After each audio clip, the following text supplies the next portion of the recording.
오늘 하나님께서 우리에게 주시는 말씀은 마태복음 28장 16절에서 20절까지의 말씀입니다. 우리 이 시간 다 같이 한 목소리로 합독하겠습니다. 11 제자가 갈릴리에 가서 예수께서 지시하신 산에 이르러 예수를 배웠고 경배하나 아직도 의심하는 사람들이 있더라.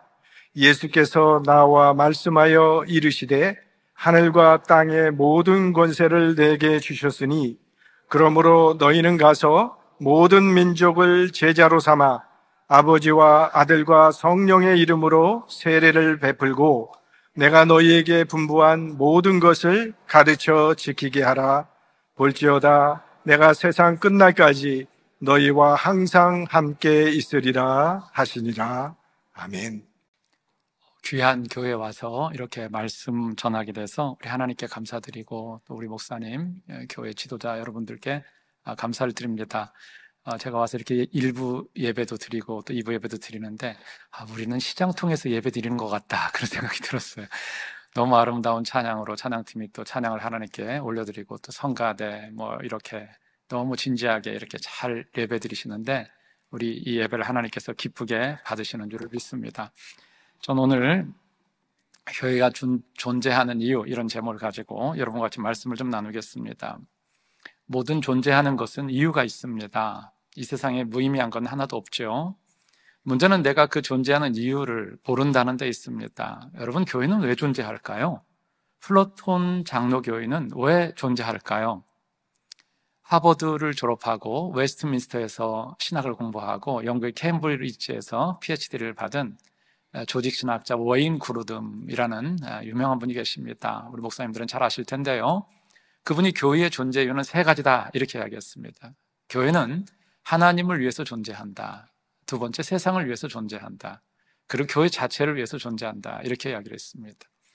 하나님을 위해서 교회가 해야 될 일은 워십, 예배하는 겁니다. 그리고 세상을 위해서 교회가 해야 되는 일은 이반젤리즘, 전도입니다. 그리고 교회 자체를 위해서 교회가 해야 될 일은 nurture, 훈련하고 양육하는 것이다. 그래서 웨인 구르듬은 영어의 첫 글자를 뽑아서 3 new, 이걸 잘해야 된다.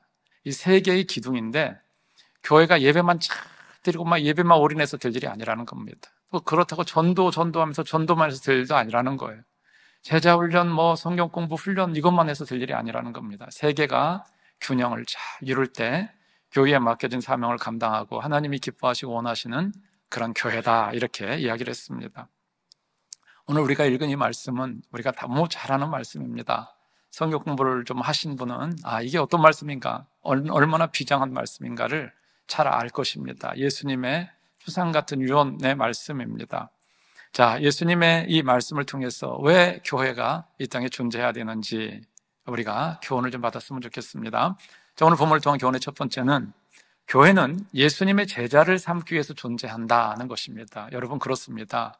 교회는 예수님의 제자를 만들기 위해서 존재합니다. 자, 우리 16절, 17절 말씀 같이 한 목소리 읽습니다. 시작. 11 제자가 갈릴리에 가서 예수께서 지시하신 산에 이르러 예수를 배웠고 경배하나 아직도 의심하는 사람들이 있더라.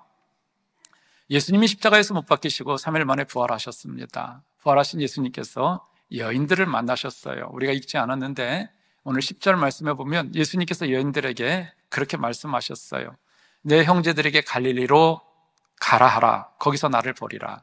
내 형제들에게 갈릴리로 가라 하라. 거기서 나를 버리라. 여러분, 예수님은 자신을 배반하고 도망친 제자들을 향해서 내 형제들 이렇게 말씀하셨어요. 제자들을 그렇게 끝까지 사랑하신 거죠. 자, 예수님은 제자들에 대한 믿음을 저버리지 않았습니다. 우리도 예수님처럼 사람을 사랑하되 끝까지 사랑하고 사람에 대한 믿음을 저버리지 않기를 주님의 이름으로 축복합니다. 자, 예수님의 명령대로 가룟 유다를 제외한 11명의 제자가 갈릴리에 갔습니다.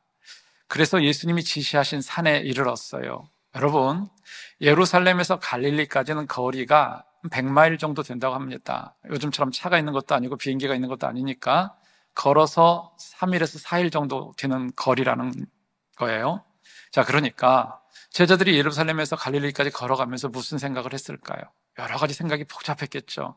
예수님께서 우리가 배신했는데 우리를 다시 받아줄까? 우리 환대해 주실까? 스스로 질문도 하고 그랬겠죠. 예수님을 배반하고 버리고 도망친 제자들의 발걸음은 천근만근이었을 겁니다. 결코 가볍지 않았을 거예요. 어쨌든 11 제자들이 예수님의 그 말씀에 순종해서 갈릴리로 갔습니다. 그리고 그곳에서 부활하신 예수님을 만난 거예요. 자, 그런데 오늘 말씀을 보니까 예수님을 만나서 경배하는데 아직도 예수님의 그 부활에 대해서 긴가민가 의심이 되는 겁니다. 의심이 사라지지 않았어요. 여러분, 우리도 그렇죠? 신앙생활 하다 보면 이렇게 의심이 들 때가 있습니다. 하나님이 살아계신가? 하나님이 살아계시다면 어떻게 나한테 이렇게, 우리 가정에 이렇게 할 수 있지? 하나님이 살아계신다면 왜 내 기도를 안 들으시는 거야? 여러분, 하나님이요, 그렇게 하나님에 대한 의심이 들 때도 하나님에 대한 신뢰를 저버리지 마시길 바랍니다. 하나님은 여전히 살아계시고 하나님은 우리의 기도를 듣고 계십니다. 무엇보다 그 하나님을 신뢰하고 그 예수님을 신뢰하고 그분의 말씀에 온전히 순종하시기를 바랍니다. 순종할 때 하나님의 일하심을, 하나님의 역사를 봄을 믿으시기를 바랍니다. 제자들이 순종했다가, 순종해서 그 먼 갈릴리를 갔다가 그곳에서 마지막으로 말씀하시는 예수님의 이 추상 같은 유언의 말씀을 들은 겁니다. 자, 그러면 그 말씀은 뭘까요? 우리 18절 말씀 같이 한 목소리로 크게 읽습니다. 시작. 예수께서 나와 말씀하여 이르시되 하늘과 땅의 모든 권세를 내게 주셨으니. 부활하신 예수님이 하늘과 땅의 모든 권세를 하나님이 내게 주셨다, 이렇게 말씀하십니다. 예수님은 지금까지는 땅의 권세를 지배하고 계셨습니다. 그런데 이제는 부활하셔서 땅의 권세만이 아니라 하늘의 권세까지도 모두 위임을 받으신 겁니다. 예수님이 이 세상의 총괄적인 권세를 갖고 계십니다. 예수님은 사망 권세 이기고 승리하셨기 때문에 생명의 권세, 영생의 권세가 하나님으로부터 예수님에게 주어진 겁니다. 그 권세자이신 예수님의 명령을 따를 때 우리도 그렇게 권세자로 살아가게 됨을 믿으시길 바랍니다. 그래서 우리는 찬송 가운데 그런 찬송도 있잖아요. 예수님 권세, 예수님 권세, 예수님 권세, 내 권세, 이렇게 찬송하는 겁니다. 자, 예수님의 명령에 순종함으로 예수님의 권세가 저와 우리 모두의 권세가 되기를 주님의 이름으로 축복합니다. 자, 하늘과 땅의 모든 권세를 가지신 예수님께서 하늘과 땅의 모든 권세를 내게 주셨다, 이렇게 말씀하신 이유가 있습니다. 하나님으로부터 부여받은 그 권세를 바로 우리들에게 주겠다는 겁니다. 세상 권세가 아닌 하늘 권세를 가지고 나가서 예수님이 하라고 시킨 일을 하라는 겁니다. 그러면 하늘과 땅의 모든 권세를 가지신 하나님이신 예수님이 우리에게 남긴 유언은 뭘까요? 자, 19절 말씀 다시 한번 한 목소리 읽습니다. 그러므로 너희는 가서 모든 민족을 제자로 삼아 아버지와 아들과 성령의 이름으로 세례를 베풀고.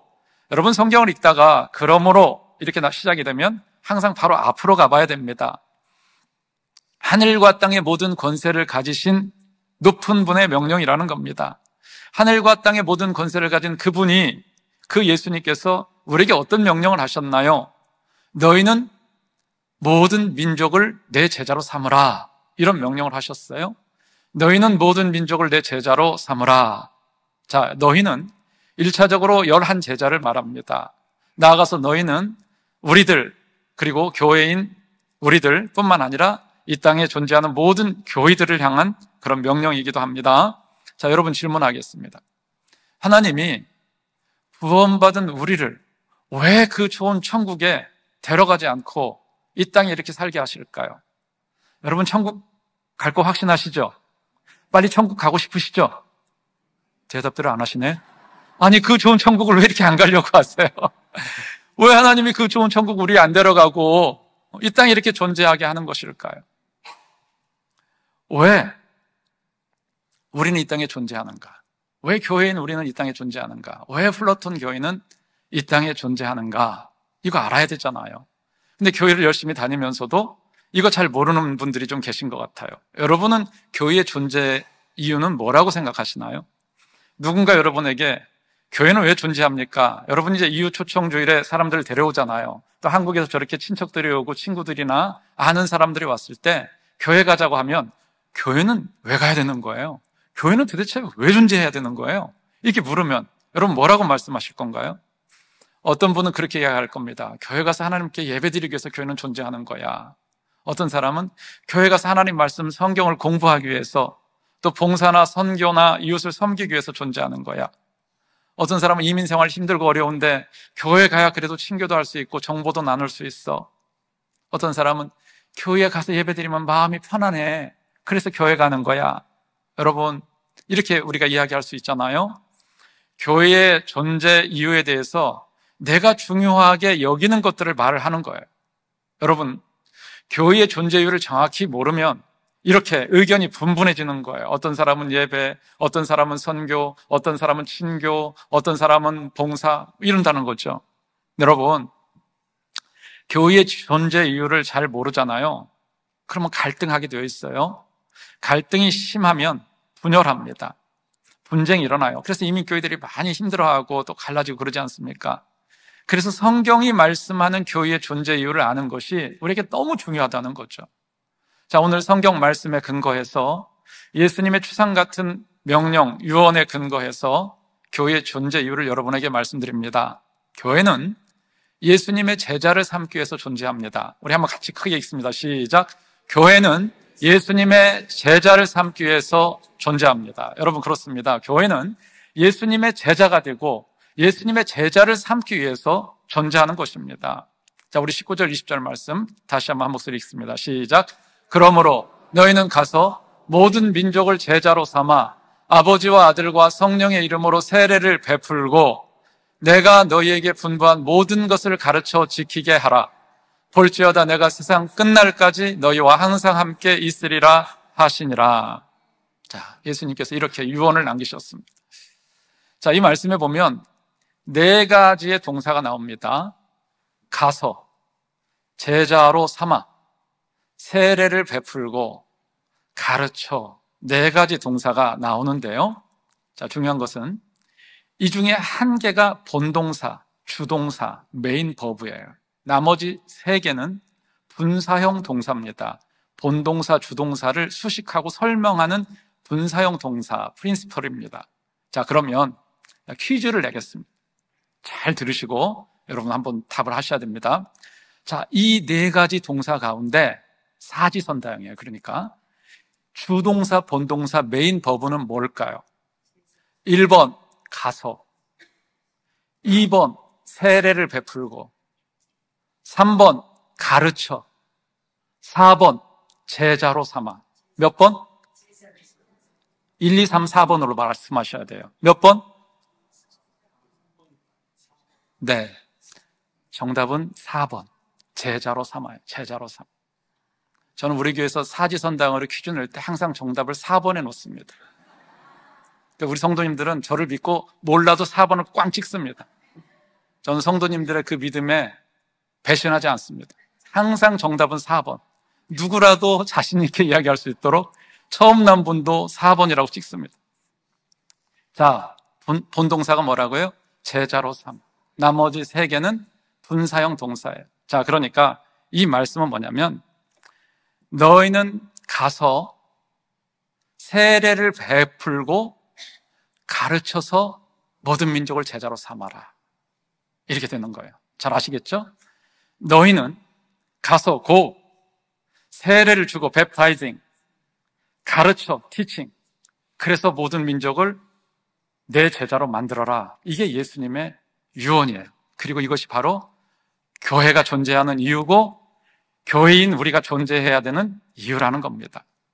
자, 그래서 주님이 원하시는 교회가 되려면 주님의 제자가 되고 제자를 만들어야 됩니다.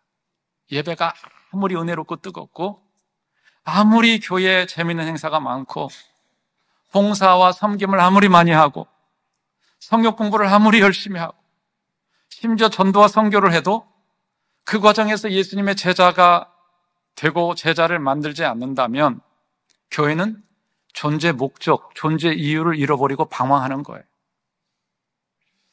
자, 그러면 제자를 예수님이 만들어라고 하시는데 도대체 제자는 어떤 사람일까요? 헬라어 원어에 보면 제자, 마테테스는 배우는 사람이에요. 배우는 사람. 제자가 되기 위해서 먼저 배워야 돼요. 여러분, 배우지 않고 어떻게 제자가 될 수 있나요? 대학에서 일하시는 분 계신가요? 교수님 제자 되려면 어떻게 해야 돼요? 그 교수님한테 배워야지. 자, 배우지 않고는 제자가 될 수 없는 겁니다. 자, 그렇다면 배우기만 하면 제자가 되는 겁니까? 아니에요. 제자의 또 다른 특징은 뭐냐면 배운 것을 다른 사람에게 그대로 전해주는 거예요. 전수하는 거예요. 그 사람이 제자예요. 여러분, 우리는 그러면 무엇을 배우고 무엇을 전수할 수 있을까요? 예수님의 제자라면 예수님의 삶을 배워서 그 삶을 전하는 거예요. 여러분, 예수님의 삶은 뭐죠? 예수님의 인격과 그분의 사역입니다. 자, 그러니까 예수님의 인격을 닮아서 배워가고 그 예수님의 인격으로 예수님이 하신 사역을 하는 사람이 예수님의 제자예요. 예수님의 인격을 닮아가는 것이 쉬운 일이 아니죠. 이게 참 시간이 흐를수록 우리가 더 예수님을 닮아가야 되는데 이상하게도 교회 생활을 오래 하면 오래 할수록 예수님을 닮아가기는커녕 예수님이 가장 싫어하고 가장 경계했던 바리새인의 모습을 우리도 모르게 닮아간다는 겁니다. 여러분, 전도파 훈련을 받으신 분은, 전도학교를 졸업하신 분은 제자가 뭔지를 알 겁니다. 자, 우리 한번 같이 크게 읽습니다. 시작. 제자란 지역 교회에 소속하여 영적으로 성장하면서 자기 책임을 다하고 다른 신자들을 제자로 삼는 교인을 가리킨다. 이렇게 배우셨죠? 자, 제자가 어떤 사람이라고? 1번, 지역 교회에 소속하여. 여러분, 여기 교회 와서 예배만 드리고 가시는 분들 있죠? 교회에 소속하셔야 돼요. 교회에 등록하시고 정식으로 소속하시길 바랍니다. 그 다음에 2번째, 교회 안에서 영적으로 성장하셔야 됩니다. 말씀 공부를 통해서, 교제를 통해서, 소그룹 모임을 통해서 성장하고 자라가셔야 돼요. 3번째, 그것만으로 부족합니다. 각자 은사대로 맡겨진 사명을 감당하셔야 됩니다. 찬양대든 새가족팀이든 선교팀이든 어디든 들어가서 책임을 감당하셔야 돼요. 자, 그것만으로 끝나서는 안 되는 거예요. 마지막 4번째가 중요합니다. 다른 신자들을 예수님의 제자로 삼는 데까지 가셔야 된다는 거예요. 그게 진짜 제자라는 겁니다. 나는 교회 소속됐고 어느 정도 성장하고 자랐는데요. 난 봉사도 하고 있는데요. 네, 훌륭합니다. 그러나 부족해요. 더 나가셔야 돼요. 내가 예수님의 제자가 되고 다른 사람을 전도해서 예수님의 제자로 삼는 사람이 진짜 제자라는 겁니다. 제자를 삼지 않고 제자가 세워지지 않고 교회 건물만 먼저 세우고 그러면 그 교회 건물은 시간이 지나면 창고 웨어하우스가 될 수 있습니다. 여러분, 우리가 원튼 원하지 않든 예수님 이제 오십니다. 예수님 오심으로 하나님 나라 완성될 겁니다. 그날에 우리 눈으로 보이는 모든 것들은 다 사라질 것입니다. 뭐만 남을까요? 하나님과 하나님의 말씀과 하나님의 나라, 그리고 사람의 영혼만 남습니다. 정말 지혜로운 사람은 영원한 것에 관심을 갖고 영혼의 관점으로, 영혼의 시각으로 사는 사람이 정말 지혜로운 사람이에요. 예수님 다시 오심을 잘 준비하는 사람입니다. 여러분, 예수님 다시 오실 거 믿으시죠? 정말 믿으시나요? 대답이 좀 시원치 않은 것 같은데요. 예수님 다시 오실 거 믿으시죠? 네. 예수님 오시면 예수님 물어볼 겁니다. 야, 너 때문에 내 제자 된 사람은 누구니? 너 때문에 내 제자 된 사람은 누구야? 예수님, 없는데요? 머리 푹 숙이고 머리 극적이면서 얼굴 빨개지고 그런 일 없기를 바랍니다. 예수님의 이 질문에 대답할 수 있기를 바라요. 우리 모두가 예수님의 제자가 되고 제자를 만드는 일에 온전히 남은 생애를 헌신함으로 예수님 오시는 그날 우리 예수님 앞에 사람 열매, 영혼 열매 가득 안고 기쁨으로 맞을 수 있기를 주님의 이름으로 축복합니다. 오늘 본문을 통해서 배우는 교훈의 2번째는 예수님의 제자를 삼는 구체적인 방법을 알라는 겁니다. 여러분, 예수님의 제자를 삼는 구체적인 방법을 아시길 바랍니다. 자, 19절 말씀 같이 한번 한 목소리 읽습니다. 시작. 그러므로 너희는 가서 모든 민족을 제자로 삼아 아버지와 아들과 성령의 이름으로 세례를 베풀고. 자, 제자 삼는 사역의 첫 번째 스텝은 가는 거예요. go, 가는 겁니다. 영어로 go 이렇게 돼 있잖아요. 여러분, 현재형이에요. 이건 무슨 얘기입니까? 지금 계속해서 가야 된다는 겁니다. 옛날에 목사님 나 한때 열심히 했는데요. So what? 어쩌란 말이에요. 지금 계속 가셔야 돼요. 현재형이에요, 현재형. 예. 끝까지 예수님 오시는 날까지 가야 되는 겁니다. 가라는 것은 두 가지 측면이 있어요. 우리 일상 삶의 자리로 가는 겁니다. 여러분, 우리의 삶의 자리, 우리 아까도 영상에 나오셨던 우리 권사님, 그 가족들, 이웃들, 직장 동료, 친구들, 그들 예수님 앞으로 인도하는 겁니다. 우리의 삶의 자리의 일상이 전도와 선교의 전초 기지가 되길 주님의 이름으로 축복합니다. 자, 다른 하나는 지경을 넓혀서 가는 거예요. 사람을 찾아가는 겁니다. 전도 현장으로, 선교 현장으로 직접 나가는 겁니다. 자, 예수님이 오늘 말씀해 보면 목적어가 뭐예요? 가는데 어디로 가라고요? 모든 민족을 향해서 가라 그랬어요. 우리 한민족만이 아니에요. 모든 민족을 향해서 예수님은 나가라 이렇게 했잖아요. All nations 이렇게 말씀하셨어요. 자, 그래서 우리가 우리 민족뿐만 아니라 우리 주변에 아까도 우리 집사님 그 직장 동료분, 인도분, 마음속에 막 품고 기도하고 계시잖아요. 모든 민족을 향해서 가는 거예요. 그것 때문에 하나님이 우리를 미국에 와서 이렇게 살게 하시는 거예요. 이 존 플러턴 지역에 와서 살게 하시는 겁니다. 우리가 모든 민족을 향해서 나가야 될 이유가 있습니다. 그들이 자기 발로 교회로 오지 않기 때문에 그래요. 자기 발로 예수님 앞으로 걸어 나오지 않기 때문에 그래요. 우리가 아는 우리가 예수님의 제자인 우리가 모든 민족을 향해서 나가야 되는 겁니다. 여러분, 10월 5일 날 이후 초청 주일에 다른 교회에 다니는 사람 불러서 데려오려고 하지 마세요. 그건 하나님 편에서 보면 이쪽 주머니에서 이쪽 주머니로 옮기는 거하고 똑같아요. 예수님 모르는 사람, 믿다가 지금 실족해서 안 나가는 사람, 교회 안 오는 사람, 교회에 대해서 반감을 갖고 있는 사람, 그 사람 나가서 찾아가서 맛있는 거 사주고 선물도 큰 거 안겨주고 그리고 그날 오도록 하시. 시시하게 가서 뭐 순두부 사주고 그러지 마시고 여러분 평소에 못 먹는 거 있잖아요. 아주 프라임 갈비 이런 거 한번 꽉 사주세요. 그리고 한번 가자. 그렇게 하시라.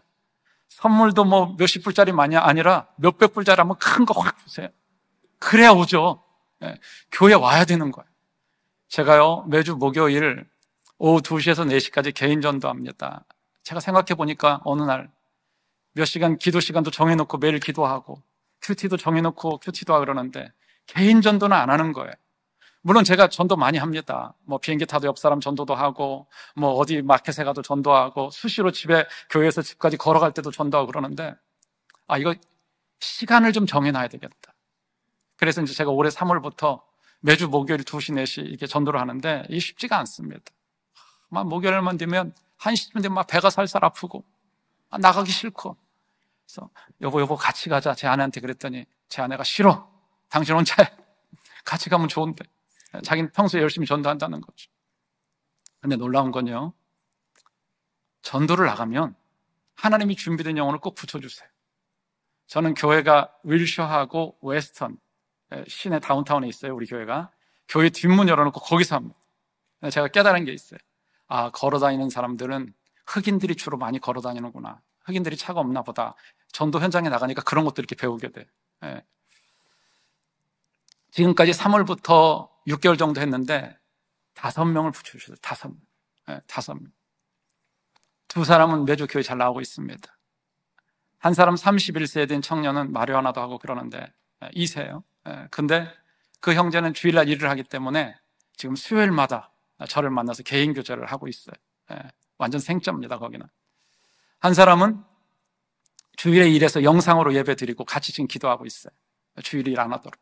또 한 사람은 외국인인데 한 번 나왔는데 우리 EM에 갔다가 별로 이렇게 마음에 안 들었는지 그래서 제가 다음 주에 다시 만나기로 약속해놨습니다. 통계를 보면 10년 정도 교회를 다니면 주변에 예수 믿는 사람은 이제 예수 안 믿는 사람은 없다는 거예요. 다 예수 믿는다는 거예요. 그래서 우리가 가야 되는 거예요. 여러분, 가면 있고 안 가면 없어요. 가면 있고 안 가면 국물도 없어요. 10월 5일 날 한 사람이라도 교회로 이렇게 초청하시려면 가셔야 돼요. 가서 사람을 만나셔야 돼요. 그래야 예수님 앞으로 교회로 데려와서 예수님 앞으로 인도할 수 있는 겁니다. 여러분, 예수를 잘 믿는 사람 더 잘 믿게 하는 것도 매우 중요합니다. 그런데 거기에는 예수 잘 믿는다는 것에 대한 함정이 있어요. 예수 잘 믿는다는 게 뭐예요? 그냥 예배 한 번 더 드리고 말씀 한 번 더 듣고 성경 공부 모임 한 번 더 참석하고 기도 모임, 교제 모임 한 번 더 참여하고, 여러분 그거 아니에요. 예수님을 잘 믿는 것은 뭐냐면 예수님을 믿지 않는 사람을 찾아가서 그들을 예수님 앞으로 인도하는 거예요. 문전박대를 당해도 한 번으로 안 되면 두 번 찾아가고 포기하지 않고 계속해서 찾아갈 때 여러분 누구의 신앙이 자라겠어요? 가는 사람의 신앙이 자라는 거예요. 여러분 예배 드리고 성경 공부도 하고 뭐 교제도 하고 신앙이 자라겠지만 전도 현장에 가는 사람이 신앙이 부쩍 자라요. 제가 이유를 알려드릴게요. 여러분 전도 현장에 그냥 가나요? 기도 많이 하고 갑니다. 저도 목요일 날 기도해요. 간절히. 그 다음에 말씀으로 준비해요. 그리고 사람 만나면 그냥 막 무뚝뚝하게 그러나요? 아니죠. 얼마나 열심히 정성을 다해서 섬기는지 몰라요. 제가 그 형제 만난다고 했죠. 수요일 날마다. 제가 빵, 커피, 시원한 음료수, 과일 준비해놓고 기다리고 있습니다. 매주마다. 자, 그렇게 전도를 위해서 기도하고 전도를 위해서 말씀으로 준비하고 전도를 위해서 섬기다가 우리의 신앙이 부쩍 자라는 거예요. 예수님의 제자로 점점 더 변화되어 가는 거예요. 여러분 우리가 찾아갈 때 사람들이 모르기 때문에 우리를 거부하는 거예요. 사실은요, 예수님도 성경을 보면 얼마나 거부를 많이 당하셨는지 몰라요. 미쳤다 그러고 귀신 들렸다 그러고 고향 사람들은 예수님 영접도 안 했잖아요. 초롱과 없인 여김을 얼마나 많이 당하셨어요. 예수님은 문전박대 정도가 아니었어요. 전도를 위해서 십자가에서 못 박혀 죽으셨잖아요. 근데 우리는 예수님의 제자라고 이야기하면서 교회에서 이웃 초청주의를 한번 하겠다고 매주 하는 것도 아니고 1년에 한 번 하는데 나 몰라라 하고 내가 안 해도 다른 사람이 하겠지. 여러분 그러면 예수님의 제자라고 어떻게 이야기할 수 있겠습니까? 제자 삼는 사역의 첫 번째 스텝은 뭐예요? 가는 거예요. 가는 거. 우리 모두가 앉아서 기다리지 말고 믿지 않는 영혼들을 찾아 나서시기를 주님의 이름으로 축복합니다. 두 번째 스텝은 우리 19절 말씀 같이 한번 한 목소리 읽습니다. 시작. 그러므로 너희는 가서 모든 민족을 제자로 삼아 아버지와 아들과 성령의 이름으로 세례를 베풀고. 자, 순종해서 갔습니다. 가서 이제 해야 될 일은 뭐예요? 아버지와 아들과 성령의 이름으로 세례를 베풀라는 겁니다. 이게 무슨 말일까요? 교회, 가족 교회의 일원이 되도록 그렇게 하라는 겁니다. 여러분이 이제 갔잖아요. 가서 할 일이 있습니다. 사람들을 가서 만나면 그리스도인인지를 먼저 물어보셔야 돼요. 예수 믿는 사람인지. 이게 이제 쉽지가 않아요. 입에서 잘 떨어지지가 않습니다. 그 연습하셔야 돼요. 저는 화장실에서 거울 보고 연습합니다. 아주 웃으면서. 따라서 하겠습니다. 예수 믿으세요? 크게 하셔야 돼요. 예수 믿으세요? 예수 믿고 구원 받으세요. 예수 믿고 천국 가세요. 이게 연습이 안 되면 하나님이 사람을 붙여줘도 우리 입에서 말이 안 떨어져요. 연습을 하셔야 돼요. 예수 믿고 천국 가세요. 예수 믿고 구원 받으세요. 그러면 사람들이 우리를 이렇게 맛이 간 사람으로 생각을 하잖아요. 여러분, 이상한 사람으로 취급받는 거 좋아할 사람 있나요? 없잖아요. 그래서 우리가 아무 말도 안 하고 그냥 꾹 입을 다물고 있는 거예요. 분명히 우리 직장에 같이 일하는 저 동료가 예수 안 믿는데 우리 옆에 아파트에 예수 안 믿는데도 불구하고 이상한 사람 취급받기 싫어서 입을 꾹 다물고 있는 거예요. 여러분 앞으로는 그러지 마시고 사람을 만나면 무조건 물어보세요. 예수님 믿으시나요? 참 인상 좋으시네요. 영화배우 같으세요. 혹시 예수님 믿으세요? 이렇게 하시라. Do you believe in Jesus? 이렇게 미국 사람 물어보면 만나면 물어보시오. 그럼 우리가 많은 사람을 주 앞으로 인도할 수 있을 겁니다. 자, 그리고 이제 시간이 좀 더 허락되잖아요. 그분이 좀 우리에게 시간을 주면 내가 예수 믿어서 받은 은혜를 나누세요. 내가 예수 믿으니까 이렇게 마음이 평안하고 이렇게 행복하고 기쁘다. 내 안에 감사가 넘친다. 옛날에는 내가 얼굴이 막 너무 우중충했고 기쁨이 내 안에 없었고 근데 예수 믿고 나서 너무 기쁘고 행복하다. 은혜 받은 걸 막 나누시라. 그러면 그런 이야기를 듣고 나도 예수 한번 믿어볼까? 관심을 갖는 거죠. 자, 무엇보다도 세 가지를 꼭 잊지 마셔야 돼요. 세 가지. 가서 사람 만나면 해야 될 일이 첫 번째 뭐냐면 예수님 자랑하셔야 돼요. 예수님 자랑. 예수님 믿어라. 예수님 너무 좋은 분이다. 예수님 우리를 구원하시기 위해서 십자가에서 못 박혀 죽으신 아주 좋은 분이다. 예수 믿고 나서 내 죄의 문제가 해결되고 내가 이렇게 평강을 누리고 있다. 예수님 자랑을 많이 하세요. 그럼 사람들이 나도 예수님 한번 믿어볼까? 두 번째는 교회 자랑. 여러분, 플러톤 장로교회에 와서 제가 예배드리고 이렇게 쭉 목사님 또 우리 교육자들 교제 나눠보니까요, 너무 좋은 교회. 이렇게 좋은 교회가 있을 수가 없어요. 요즘에 제가 고민이 한 가지 있는데요. 뭐냐면 이 LA 코리아타운에 있는 분들이 다 이쪽으로 이사를 와. 우리 젊은 영커플도 몇 가정이 지금 이쪽으로 이사를 왔어. 그런데 제가 오늘 와보니까 이 거리가 만만치가 않아. 와주는, 우리 이사 와서 여기 살면서도 우리 교회 와주는 게 너무 감사하다는 걸 내가 깨달았어. 지난주에도 전화 받았어요. 우리 집사님 한 분이, 목사님, 저 오렌지 카운티 플러튼으로 이사 가요. 자, 이 교회 소개해 주려고 해요. 쓰리지만. 이 플러톤 지역에 이렇게 좋은 교회가 있다.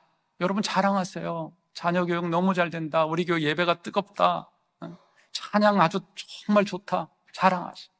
마지막 세 번째는 담임 목사님 자랑하시다. 우리 목사님 설교 너무 잘하셨다. 너무 잘생기셨다. 실제 제가 목사님 설교를 쭉 들었어요. 여기 오기 전에. 이렇게 설교를 군더더기 없이 잘하시는 목사님이 많지 않아요. 여러분 진짜 엄청 복 받은 거예요. 왜 아멘도 안 하세요? 네. 정말 설교 잘하세요. 여러분 목사가 인정하는 설교가 진짜 잘하는 설교예요. 네. 빨리 목사님 책 나왔으면 좋겠어요. 제가 제일 먼저 책 사보고 싶은데 이렇게 예수님 자랑, 교회 자랑, 목사님 자랑 세 가지. 첫째 뭐예요? 예수님 자랑. 두 번째 교회 자랑. 세 번째 지금부터 열심히 하세요. 이웃 초청잔치를 앞두고 만나는 사람마다 예수님 자랑, 교회 자랑, 목사님 자랑 하시. 어쨌든 교회로 발을 뒤로 놔야 돼요. 변화되는 건 주님이 하세요. 성령께서. 우리 갈 일은 뭐예요? 교회로 일단 데려오는 거예요. 담배 펴도 괜찮고 술 먹어도 괜찮아요.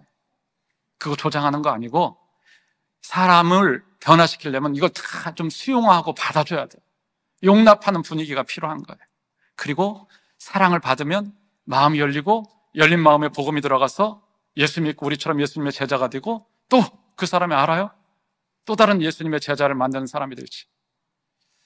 자, 불신자를, 예수 안 믿는 사람, 믿다가 실족한 사람을 교회까지 데려오는 것이 이번 10월 5일 이웃 초청주일에 우리가 할 일이고 최종 목적은 예수님을 만나는 거예요. 자, 그리고 중요한 것이 있습니다. 이웃 초청주일에 초대를 했으면 애프터 서비스를 하셔야 돼요. 딱 그날만 딱 한 번만 초청하고 말하면 안 돼요. 약속 지켰다, 끝. 이러시면 안 된다고. 계속 팔로우를 하셔야 돼요. 애프터 서비스를 계속 하셔야 돼요.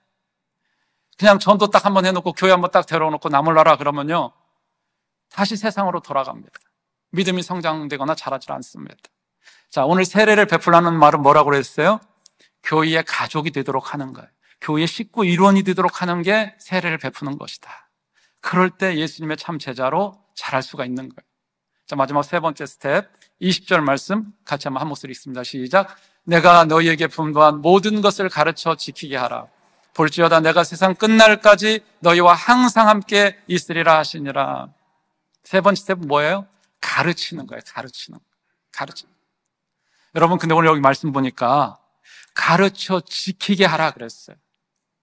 말씀의 어순을 바꾸면 지킬 때까지 가르치라는 강력한 말씀이에요. 그냥 한두 번 가르치고 안 들으면 끝, 이게 아니에요. 지킬 때까지 가르치라는. 가르치고 나서 네가 이제 알아서 해. 내가 한번 교회 데려왔으니까 네가 이제 알아서 신앙생활해. 그게 아니에요. 지킬 때까지 가르쳐야 된다는 거예요. 그렇게 예수님께 뿌리를 깊이 내리도록, 말씀에 깊이 뿌리를 내리도록 도와줘야 된다는 겁니다. 이게 쉽지 않아요. 힘들고 시간이 많이 걸립니다. 그래서 이 일을 하는 게 너무 중요해요. 제가 아까 말씀드린 그 형제 3개월 만에 드디어 저하고 같이 매주마다 성경 구절 2구절씩 암송하기로 했어요. 69절. 통계에 의하면 기독교로 개종한 후에 정기적으로 하나님 말씀을 듣고 배우지 않으면 95%가 다시 과거 생활로 돌아간다고 해요. 그러니까 말씀의 뿌리를 깊이 내리는 게 얼마나 중요한지 알겠죠? 여러분, 지식적인 성경 공부가 아니라 예수님을 닮은 제자의 길을 가도록 그렇게 안내해 주시고 도와주시길 바랍니다. 성경을 보면 오병이어 기적 시에 예수님 말씀을 듣고 흥분해서 막 펄쩍펄쩍 뛰었던 사람들이 5,000명. 근데 마가다락방에 모인 사람은 단지 120명. 나머지 사람은 어디 갔어요? 다 사라져버렸어요. 예수님이 성전에서 말씀을 가르칠 때 와, 권세 있는 말씀이다 하고 막 수많은 사람들이 다 흥분했습니다. 은혜 받은 사람들이, 그 많은 사람들이 예수님 십자가에 못 박히실 때 다 도망쳤어요. 다 사라졌어요. 예수님은 무리 중에서 12명을 뽑아서 3년 동안 같이 먹고 자고 하셨습니다. 그들을 제자 삼아서 복음으로 세상을 변화시키도록 훈련을 하셨어요. 처음에 제자들은 호기심 때문에 따라갔습니다. 예수님 따라가면 좋은 일이 있을 것 같아서 야망 때문에 따라갔어요. 시간이 지나고 부활하신 예수님을 만나고 제자들이 진짜 예수님의 제자로 변화가 된 거예요. 자, 전도한 사람, 이웃 초청주일에 초청한 사람, 교회 안에 들어와서 가족이 되고 말씀에 깊이 뿌리를 내리도록 도와줘서 예수님의 제자가 되도록 이렇게 만드는 것이 우리의 최종 목표예요. 잊지 마세요. 3가지. 가서 제자를 삼으세요. 세례를 베풀어서 제자를 삼으세요. 지킬 때까지 가르쳐서 제자를 삼으세요.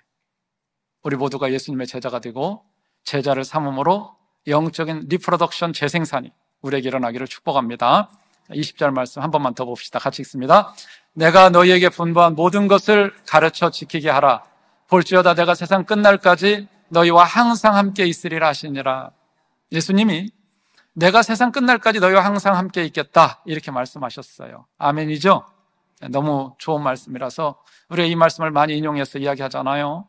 근데 이 말씀은 죄송하지만 문맥적으로 보면 예수님의 제자를 삼는 사람들, 예수님의 제자를 만드는 사람들, 가서 데려다가 교회 가족이 되게 하고 지킬 때까지 말씀을 가르쳐서 제자를 삼는 사람들에게 주신 약속의 말씀이에요.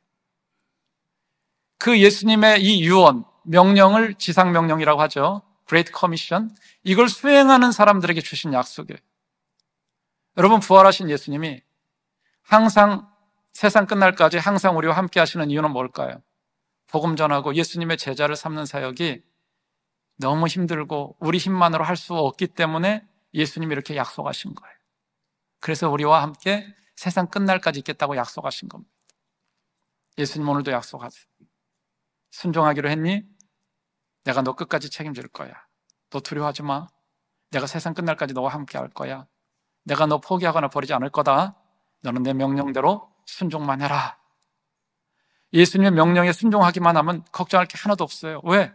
예수님이 세상 끝날까지 항상 우리와 함께 하신다고 약속하셨으니까. 여러분, 복 중에 가장 큰 복이 뭐예요? 예수님 우리와 함께 하는 거잖아요. 세상 끝날까지 우리와 함께 하시겠다고 하시니까 이 약속의 말씀을 붙잡고 우리가 열심히 가서 교회로 데려다가 가족이 되게 하고 그들이 지킬 때까지 말씀을 잘 가르쳐서 예수님의 제자가 되도록 그 일을 해야 되겠죠. 그러면 우리 예수님께서 우리 인생도 더불어 책임지심을 믿으시길 바랍니다. 오늘날 교회 대충 다니고 싶어하는 사람들이 점점 늘어나고 있습니다. 그냥 조용히 교회 다닐 테니까 나 귀찮게 하지 말라고. 교회 청중이 되기를 원하는 사람들이 많아요. 그러나 우리는 청중이나 무리가 돼서는 안 됩니다. 예수님의 제자가 되고 제자를 삼으셔야 돼요. 여러분, 제자가 되고 제자를 삼는 것은 쉬운 일이 아닙니다. 이건 손해와 희생을 각오해야 돼요. 엄청난 대가를 치러야 되는 일입니다. 정말 좁은 길이에요. 그럼에도 불구하고 그 길을 계속해서 걸어갈 때 주님 우리에게 놀라운 약속을 하셨죠. 내가 세상 끝날까지 너희와 항상 함께 있으리라. 이 임마누엘의 약속을 믿고 우리 모두가 예수님의 제자의 길을 걷고 제자를 삼음으로 예수님과 늘 동행하는 임마누엘의 복을 받고 그 복을 누리고 유통하며 살기를 주님의 이름으로 축복합니다. 결론입니다. 교회를 평가하는 기준은 뭘까요? 사람들이 세상에서 일반적으로 교회를 평가하는 기준은 이렇습니다. A, B, C로 평가를 해요. A, attendance, 출석 교인 수로 평가를 합니다. B. 빌딩 사이즈, 건물의 크기가 얼마나 되느냐로 평가를. C. 캐시 어마운트, 헌금 얼마나 나와. 자, 그래서 우리 목사님들이나 직분자들은 ABC의 위상만큼 자신들이 대단한 듯 착각에 빠집니다. 큰 교회 목사님이나 큰 교회 직분자들은 자기들의 위상이 대단한 것처럼 이렇게 뽐을 탁 내고 막 이렇게 어깨에 힘을 주고 다녀요. 상대적으로 ABC에서 별로 내세울 것이 없는 목회자나 직분자들은요, 주눅이 들어요. 여러분, 그런데요, 죄송하지만 교회 평가는 누가 하시나요? 예수님이 하세요. 예수님은 뭐로 평가하실까요? ABC로 하실까요? 아니에요. 예수님은 교회의 인기나 지명도로 교회를 평가하지 않으십니다. 목회자나 성도를 그렇게 평가하지 않으세요. 예수님이 평가하는 기준은 뭘까요? 저는 오늘 본문 말씀이라 믿습니다. 예수님이 마지막으로 유언하신 이 말씀. 힘들고 어려워도, 치러할 대가가 많아도, 교회의 존재 이유, 예수님의 유언인 제자 삼는 일에 우리의 남은 생애를 온전히 드릴 수 있기를 바랍니다. 우리 플러톤 교회가 이 일을 잘 감당할 수 있기를 주님의 이름으로 축복합니다. 부활하신 예수님이 제자들을 왜 예루살렘이 아닌 갈릴리 저 북쪽 시골 마을에 모이라고 했을까요? 예수님은 죽었다가 살아났다는 광고 하나만으로 예루살렘을 완전히 뒤집어 놓을 수 있었습니다. 근데 예수님 그렇게 하지 않으셨어요. 예수님은 부활하신 후에 갈릴리에 나타나지 않으시고 예루살렘이 아니라 저 갈릴리에 나타나셨어요. 그 갈릴리에 11제자를 조용히 불렀습니다. 그리고 그들을 만나셨어요. 실패하고 배반하고 도망친 11제자를 예수님이 갈릴리 시골 마을에서 만나셨어요. 그리고 그들을 회복시키는 일에 남은 생애를 온전히 들이셨어요.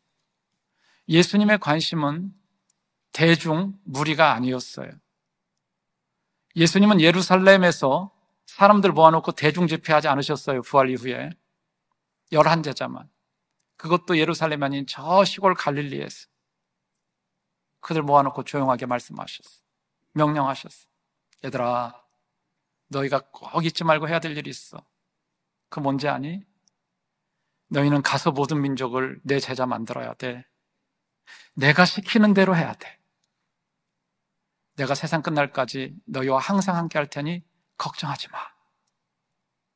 그래서 제자들이 부활하신 예수님의 그 유언을 마음에 새기고 그 일을 충성스럽게 감당해서 오늘 복음이 우리에게까지 전해진 거예요.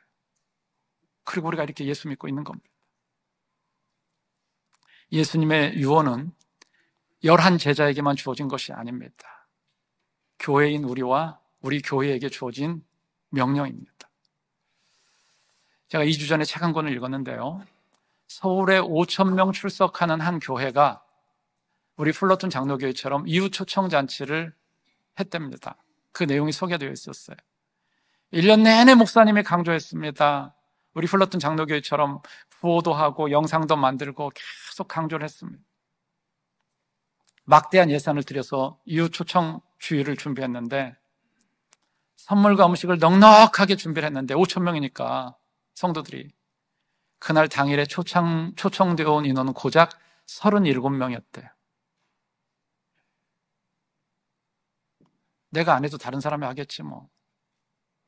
내가 안 해도 장로님이 하시겠지, 권사님이 하겠지. 다 모두가 팔짱 딱 끼고 어떻게 하는가 보자.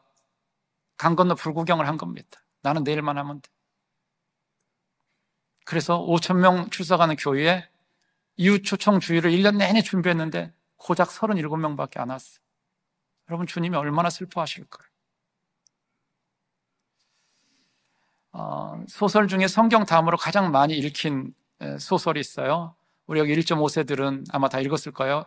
유스 때. 앵무새 죽이기, To Kill a Mockingbird. 저 책, 하퍼리 저 책이죠.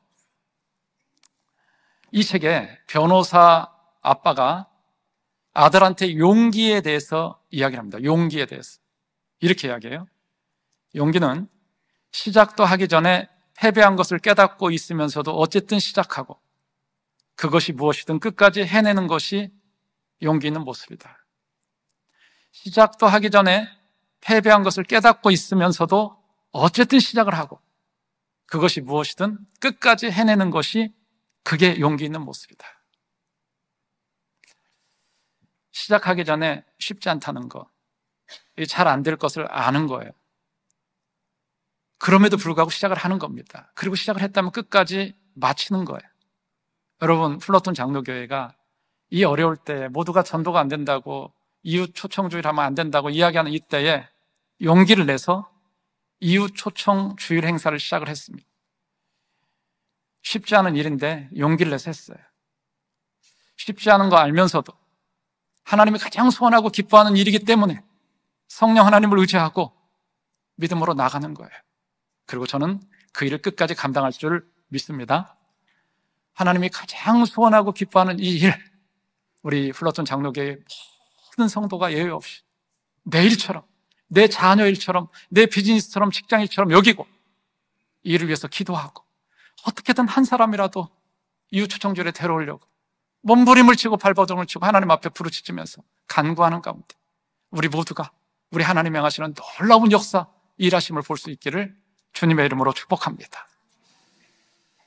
사실 우리가 조금만 관심을 가지면 이웃 초청 주일에 모셔올 분 많습니다. 파블로 피카소와 함께 20세기의 가장 최고의 화가라고 여기는 사람, 앙리 마티스. 제가 좋아하는 화가인데요. 저 사람은 꽃을 그리는 것으로 유명해요. 꽃 그리는 화가입니다. 이분이 이런 이야기했습니다. 꽃을 보고자 하는 사람은 어디서나 꽃이 보인다. 꽃을 보고 그리고자 하는 사람은 어디서나 꽃이 보인다. 이웃 초청주일에 영혼을 모셔오고자 하는 사람은요, 어디서나 영혼이 보여요. 목사님, 요즘에 전도할 사람 어디 있다고 자꾸, 데려올 사람 어디 있다고 자꾸 이렇게 이야기하세요. 전도할 사람이 없는 게 아닙니다. 전도하는 사람이 없는 거예요. 데려올 사람이 없는 게 아니에요. 플러톤에 데려올 사람 넘칩니다. 데려오는 사람이 없는 거예요. 여러분, 교회는 점점 인원이 줄어가는데 이단들 막 차고 넘치잖아요. 한국도 그렇고 미국도 그렇고. 제가 케냐 가봤더니 케냐도 그렇더라고요. 뭔 얘기예요? 사람들이 과학 기술 문명이 발전하고 잘 사는데 영혼은 계속 갈급한 거예요. 허전한 거예요. 근데 그 틈을 이단들이 치고 들어와서 영혼들을 다 수수해 가는 거예요. 교회가 손 놓고 있을 때, 넋 놓고 있을 때. 영혼이 지금 이렇게 잘 사는 것 같지만 갈급해요. 사람들이 다 예수님이 필요해요.